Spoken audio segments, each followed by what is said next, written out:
headlines. This now, local news, 11 at 11. Thanks for staying up with us tonight. I'm Meredith Boggs. Finally, football is here with the Seahawks home opener last night, and now tonight our local high school teams kicked off our Friday Night Lights season. But before we get to that, we want to tell you about an event in Kennewick tomorrow where you can meet the Tri-Cities Fever players. It's the NFL Network Tailgate tour that is brought to you in part by Charter Media. It will be from 11 to 3 tomorrow in the Toyota Center parking lot.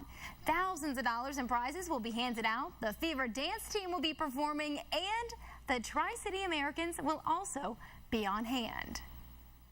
Well, the Tri-Cities is being rebranded. It's exciting, colorful, and original, according to the people that have been working on it for the past 10 months. It's a joint effort from the Visitor and Convention Bureau, the Regional Chamber of Commerce, and the Tri-City Development Council. Brighter, bolder, and louder are just some of the phrases the new branding committee will use to set the Tri-Cities apart from the rest of the region. In just the past few years, the Yakima Valley has really put itself on the map. It's become a destination hotspot for tourism and business travel. According to the Yakima Valley tourism offices, they've seen hotel occupancy climb 22% since last year.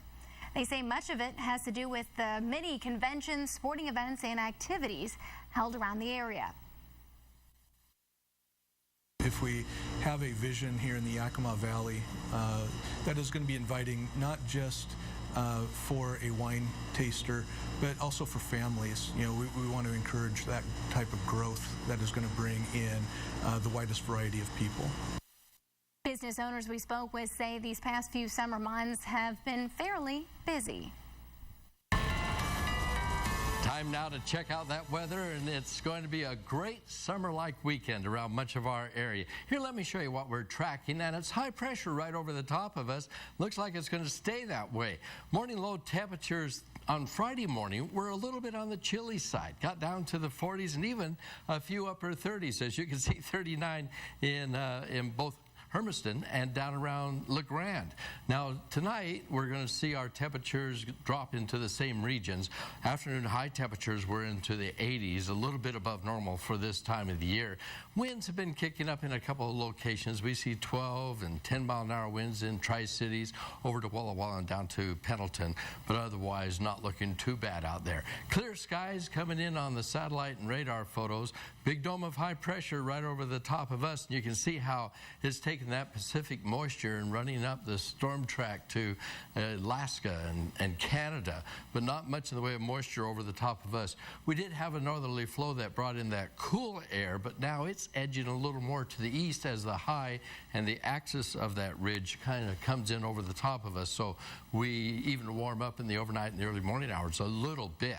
However, it'll be fresh in the morning if you have an early tea time out there or other activities. You'll need a jacket, and then you'll be losing that jacket by the afternoon hours because we're going back up into the mid and upper 80s for the afternoon highs. The Dow's was almost to 90 on Friday, and on Saturday here, I'm thinking we're going to see some temperatures closing in on the 90s once again.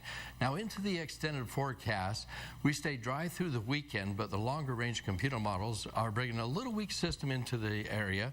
On Monday and Tuesday, it looks like it'll increase our cloud cover and bring our winds up a little bit, but it doesn't look like it's going to be strong enough to actually bring us any shower activity down here in the lower valleys. That's a few days out there yet, but the important thing is that right here in the lowest elevations, we're just expecting it to be sunny and quite warm through the weekend. Hopefully you'll have a good, safe weekend there, and then I'll see you back here again later. Around the Northwest, 4 family members who survived a 2012 accident where a tree fell on an SUV have reached a settlement with the state of Washington for $10 million. The family from Bothell was on their way to Leavenworth for a Christmas vacation when the tree hit them on the Highway 2 near Stevens Pass. Parents Tim and Cheryl Owen, both in the front seats, were killed instantly. The Owens' 3 adult children and a son-in-law were in the back and all got hurt. After a second similar accident that same night, the state closed the highway for 3 days. The deadline for the Department of Energy to fix the leaking tanks at Hanford has come and gone. The deadline ended today, and once again, the tanks are still not fixed. This issue is just one of many that's been going on with the tri-party agreement. The state keeps giving DOE extensions to fix the problems. Chief of Staff for the Department of Energy's Office of River Protection, Eric Olds, sent out a statement earlier saying, quote, "The Department of Energy's Office of River Protection is engaged in ongoing discussions with the Washington State Department of Ecology. ORP will continue to work with ecology on the path forward for this tank and is committed to safely managing the tank farms to protect the workers, public, and the environment." Governor Jay Inslee and Attorney General Bob Ferguson sent out a statement saying the state will not extend today's deadline to clean up Hanford. The state has already extended that deadline twice since March. Bail is set at $15,000 for a man who stole a Jeep belonging to the Walla Walla County Sheriff. Sheriff John Turner says he had pulled over at a fast food restaurant on Wednesday and got out to talk with an off-duty fish and game officer.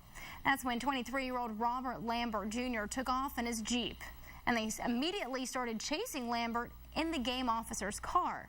They were able to catch up with him at the sheriff's Jeep 3 blocks away in a bank parking lot and arrest him.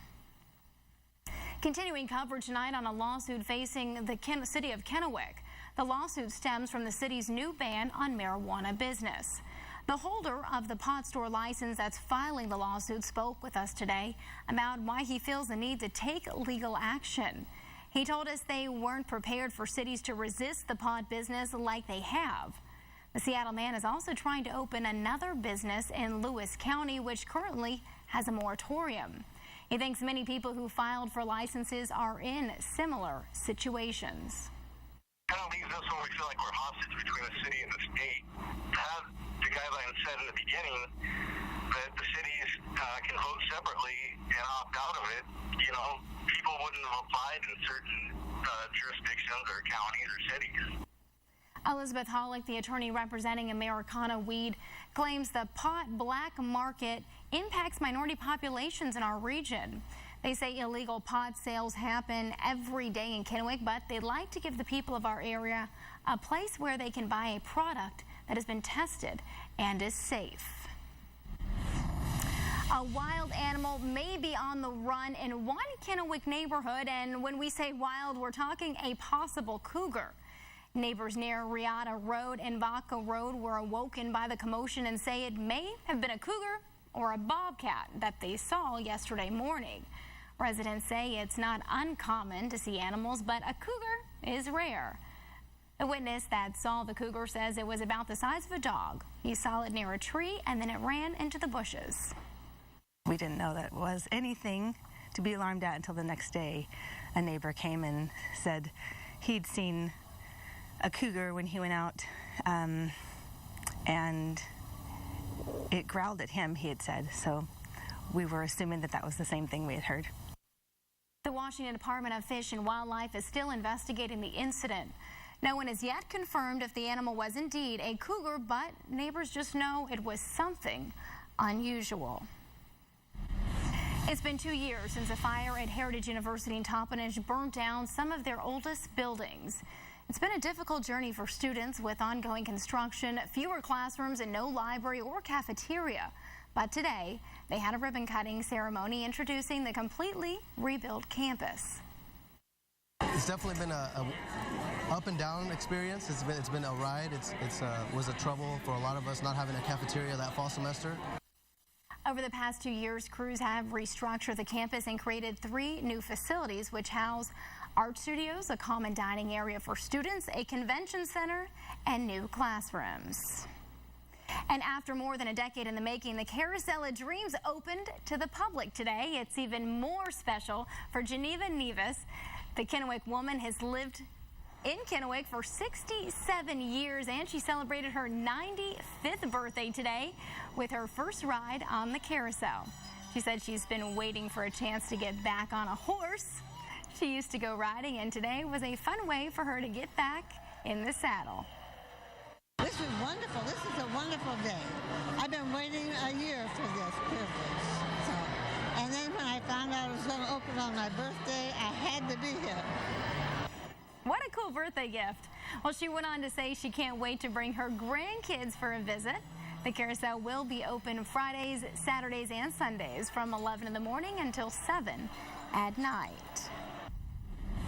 So, do you have guts? Well, the 3rd annual Guts and Glory Dash is next weekend. Organizers will start transforming nearly 200 acres of the Benton Franklin Fairgrounds next week. The course will include more than a dozen obstacles, hurdles, quarter pipes, a massive mud pit, and a slide at the finish line. But one organizer, Randy Otts, says it's not just your average mud run. It's not one of the national events. We have our own little flair to it. We'll have fire trucks out here. We'll have a big American flag hanging. You know, it's local, it's different, and it's 100% nonprofit, which separates us from every other mud run that I'm aware of. The Guts and Glory Dash will include both a 5K course and a 1-mile mud run for kids. You can register online or the morning of. It's next Saturday, the 13th, at the fairgrounds in Kennewick.